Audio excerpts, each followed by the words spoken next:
అనారోగ్యం, ఉద్యోగం, వ్యాపారం అప్పులతో బాధపడుతున్నారా? వెంటనే జేకేఆర్ గురువు గారికి కాల్ చేసి అపాయింట్మెంట్ తీసుకోండి.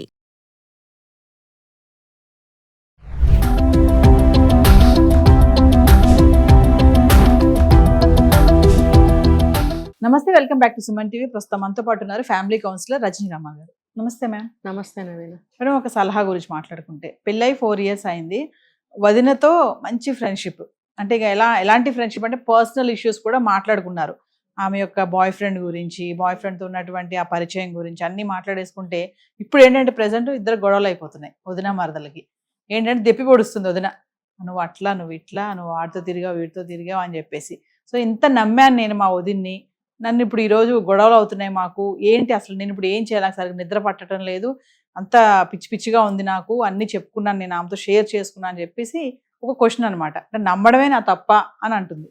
అవునుగా, మరి ఎవరిని కూడా అతిగా నమ్మి మన పర్సనల్ మ్యాటర్స్ అనేవి చెప్పకూడదు. ఏమనిపిస్తుందంటే ఇప్పుడు ప్రస్తుతం ఉన్న రోజుల్లో ప్రకారం ఒంటరితనాలు ఎక్కువైపోయాయి అందరికి. ఎవరన్నా ఒకళ్ళు కనపడ్డారంటే వాళ్ళతో రిలేషన్ పెంచుకుని ఎక్కువగా మాట్లాడి మనసు పంచేసుకోవాలి, కొంచెం ప్రేమగా అనేది ఉంటుంది. ముఖ్యంగా సీక్రెట్స్ అనేవి, ఇప్పుడు ఏదో ఒక అబ్బాయితో ఫ్రెండ్షిప్ అంటున్నారు కదా, ఇది వాళ్ళకి మనసులో తొలుస్తూ ఉంటుంది అనమాట. ఒకప్పుడు ఇలాగా ఉండేదాన్ని, నేను ఒక అతన్ని లవ్ చేశాను, అవి షేర్ చేసుకోవాలని మనసు భారంగా ఉండి షేర్ చేసుకోవాలని అనిపిస్తుంది. కానీ ఎవరితో షేర్ చేసుకోవాలి, ఇలా కొంచెం దగ్గరకు వచ్చిన వాళ్ళతో షేర్ చేసుకుంటారు. వాళ్ళని నమ్ముతారనమాట, మన దగ్గర వాళ్ళే కదా. ఇప్పుడు ఏమి చూసుకుంటే వదిన అంటే మరి అన్న భార్య ఏమో మనకు తెలియదు, మరి సొంత అన్న భార్య కదా, సొంత మనిషే కదా అని ఏమన్నా షేర్ చేసుకున్నదేమో. అది ఏమో వాళ్ళు ఏం చేస్తారు, ఇప్పుడు ఆ రిలేషన్ ఎటువంటిది మనకు తెలిసిందే. ఆడబడుచు తర్వాత ఏదో వరుస కదా, మరి ఆడబడుచు ఎవరికెవరు ఆడబడుచు అవుతారు అనేది మనకు తెలియదు ఇక్కడ.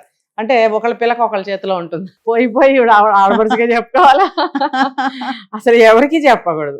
ఎందుకు అనంటే మళ్ళీ వాళ్ళకి ఎప్పుడైనా కొంచెం తేడాలు వచ్చినప్పుడు ఎంత అవుకుంటారు, రెండో నిమిషం కూడా కాదు వేస్ట్, రెండో క్షణంలోనే నీ పిల్లక నా చేతిలో నిన్ను ఎలా ఆడిస్తానో చూడని చెప్పి వెంటనే ఇవన్నీ బయట పెడతారు. ఇంకేముంది, బరస్ట్. అందుకని చెప్పి ఎప్పుడు ఎంత మంచిగా ఉన్న కాలంలో అయినా సరే, నిజంగా నేను చెప్తున్నాను నవీన గారు, సొంత అక్క చెల్లెళ్ళైనా అన్నదమ్ములైనా సరే వాళ్ళతో కూడా షేర్ చేసుకోవద్దు పర్సనల్ విషయాలు. నో, నేను 100% చెప్తున్నా ఈ మాట. ఎందుకంటే సిబ్లింగ్స్ మధ్యలో కూడా అసూయ ద్వేషాలు ఎంత రగిలిపోతున్నాయి కదా.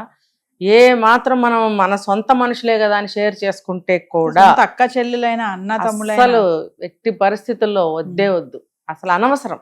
తేడా వస్తే తేడానే, అంతే. వెంటనే వాళ్ళు దాని మీద పిన్ చేసి మనల్ని మానసికంగా చిత్రవధ చేస్తారు. చిత్రవధ. ఇక వదిన ఇంకెంత దూరమో చూడండి. వెళ్ళిపోయి నువ్వు ఆవిడతోనే చెప్పుకున్నావు, చక్కగా నీ నరకం నువ్వే సృష్టించుకున్నావు. ఎవరైనా సరే ఇది గుర్తుపెట్టుకోండి, ఎవ్వరు ఎంత దగ్గర రిలేషన్, ఈ సంఘటన గుర్తుపెట్టుకోండి అంటున్నా. ఇప్పుడు మీరు చెప్పిన ఇది ఆవిడేం చెప్పుకుంటే ఏమైంది వెంటనే అలా.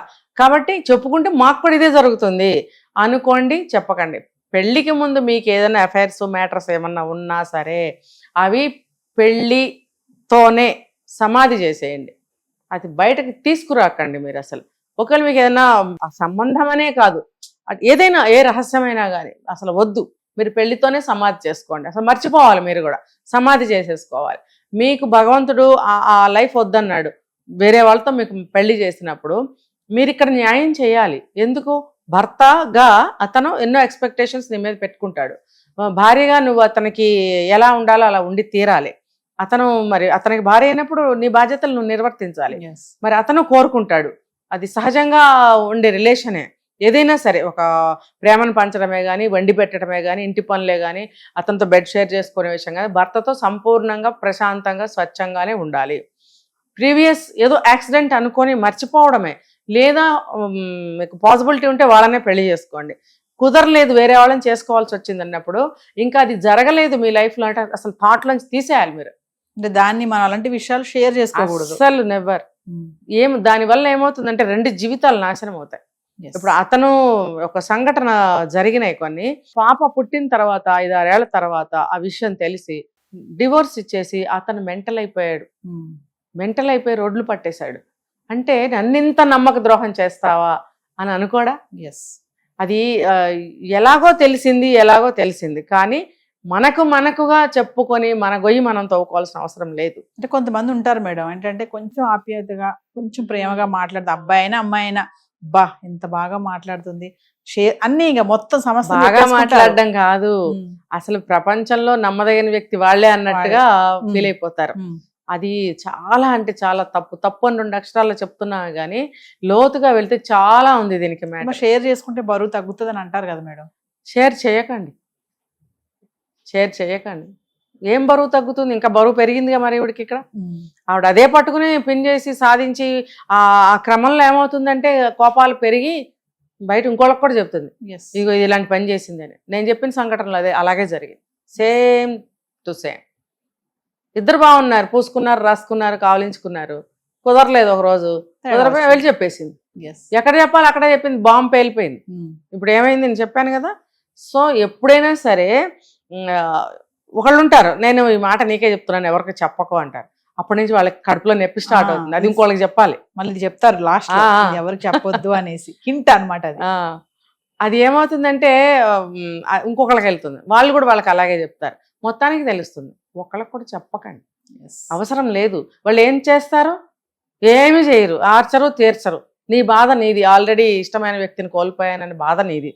కొత్త బాధ ఎందుకు నువ్వు తెచ్చుకుంటావు? మళ్ళీను మగాళ్ళైనా సరే అవసరం లేదు. మీరు కాంప్రమైజ్ అయ్యారు, ఒక నిర్ణయానికి వచ్చారు, వాళ్ళని వదిలేసి పెళ్లి చేసుకోవాలని అనుకున్నప్పుడు వీళ్ళకి న్యాయం చేయాలి కదా మీరు. లేకపోతే ఏదేదో సినిమాల్లో చూపించినట్టు నేను ఆమెను ప్రేమించాను, నీ దగ్గరికి రాలేను అని డైలాగులు కొడుతుంటాడు హీరో. అది తప్పది. అలాంటివి చూపించబట్టే సమాజం పాడైపోయింది. కాబట్టి ఎవరికి చెప్పకూడదు, జీవితాలు నాశనం అయిపోతాయి. కాబట్టి ఎంత నమ్మినా సరే మీరు మామూలు మాటలు మాట్లాడుకోండి, ఇచ్చుకోండి, పుచ్చుకోండి, మీ ప్రేమలు పెంచుకోండి, మీ రిలేషన్ చక్కగా కంటిన్యూ చేసుకోండి. కానీ రహస్యాలు అనేవి చెప్పుకోవాల్సిన అవసరం లేదు. గతం తిరిగి రాదు, అర్థమైందా? కోల్పోయిన వస్తువు ఏది తిరిగి రాదు. అనవసరంగా మీ కింద మంట మీరే పెట్టుకుని మీ జీవితాలను మీరే కూల్చుకున్న వాళ్ళు అవుతారు. కాబట్టి సింపుల్గా చెప్పాలంటే ఇంతేనా వినా, అసలు చెప్పవలసిన అవసరమే లేదు. ఎన్నో వచ్చేస్తాయి తర్వాత ప్రాబ్లమ్స్. భర్తతో ఇంకా గొడవలు వస్తే మళ్ళీ డివోర్స్ లేక, పిల్లలుంటే పిల్లలు అన్యాయం అవుతారు కదా, అప్పుడు ఏం చేయాలో తెలియక మళ్ళీ ఆత్మహత్యలు, హత్యలు, అంతే. అదే లైన్ అలా వెళ్తూ ఉంటుంది. కాబట్టి కొన్ని మీరు ఆలోచించుకోవాలి. మీ వయసుకు మీరు విచక్షణతోటి, ఇది అవసరమా? ఎవరికైనా అవసరం ఉందా? అట్లీస్ట్ ఖుద్దు తనకైనా అవసరం ఉంటుందా? గతించిపోయిన విషయం లేదు కదా. అలాంటిది ఇంకొకరితో చెప్పడం వల్ల ఏంటి ప్రయోజనం? లేనే లేదు. కావాలంటే మీరు ప్రశాంతంగా ఖాళీగా కూర్చున్నప్పుడు మీకు పాస్ట్లో మంచి స్వీట్ మెమరీస్ ఏమైనా ఉంటే హాయిగా ఎంజాయ్ చేయండి, ఆ మెమరీస్ని గుర్తు తెచ్చుకోండి. అది మీకు మనసు భారాన్ని తగ్గిస్తుంది, ఎంతో ఉత్సాహాన్ని, హ్యాపీనెస్ని ఇస్తుంది. ఎందుకంటే అంటే కోల్పోయినప్పుడు ఉత్సాహం, హ్యాపీనెస్ ఎలా వస్తుంది మేడం అంటారేమో మీరు. మీరు కావాలనే వద్దనుకునే ఈ పెళ్లి చేసుకున్నారు కదా. ఇక్కడ ఈ విషయాన్ని గట్టిగా గుర్తుపెట్టుకోవాలి. ఒకవేళ పెద్దలు ఒప్పుకోలేదు అనుకుందాం, ఒక కాజ్ అనేది అక్కడ ఉంది. అతన్ని కానీ ఆమెను కానీ పెళ్లి చేసుకోకపోవడానికి ఒక రీజన్ ఉంది. కాబట్టి ఆ రీజన్ వల్ల మీరు చేసుకోలేకపోయారు కాబట్టి ఇవాళని చేసుకున్నాము అనేది ఒకటి ఉంది. కాబట్టి మీరు దాన్ని గట్టిగా ఒప్పుకోవాలి. ఆ విషయాన్ని ఒప్పుకుని వేరే వాళ్ళకి చెప్పుకుందాం, నేను ఏదో పెద్ద గ్రేట్ పని చేశాను, నేను ఏదో కోల్పోయాను, ఒకళ్ళకి చెప్పుకుంటే నేను గ్రేట్ అవుతాను అని ఎప్పుడు ఫీల్ అవ్వకండి, ఇంకా దిగజారిపోతారు, జీవితాలు పోతాయి. కాబట్టి మీరు చక్కగా ఖాళీగా ఉన్నప్పుడు, మనసు హాయిగా ఉన్నప్పుడు ఆ మెమరీస్ని మీరు నెమరు వేసుకోండి. అప్పుడు మేము ఎలా ఉన్నాము, ఎంత హ్యాపీగా ఉన్నాము అనేది మీరు నెమరు వేసుకుంటే, ఎవరితోనో చెప్పుకుంటే దిగిపోయే గుండె భారము ఇలా మెమరీస్ నెమరు వేసుకుంటే కూడా గుండె భారం తగ్గుతుంది. కొత్త ఉత్సాహం, కొత్త హ్యాపీనెస్ కూడా వస్తుంది. సరేలే ఇప్పుడు అవన్నీ అయిపోయినాయి కదా, నేను వద్దనుకునే కదా ఈ పెళ్లి చేసుకున్నాం, ఇప్పుడు ఎందుకులే అవన్నీ జ్ఞాపకం చేసుకోవడం అని మీకు మీరే చెప్పుకొని లేచి వెళ్ళి మీ పని చేసుకుంటారు. Thank you ma'am.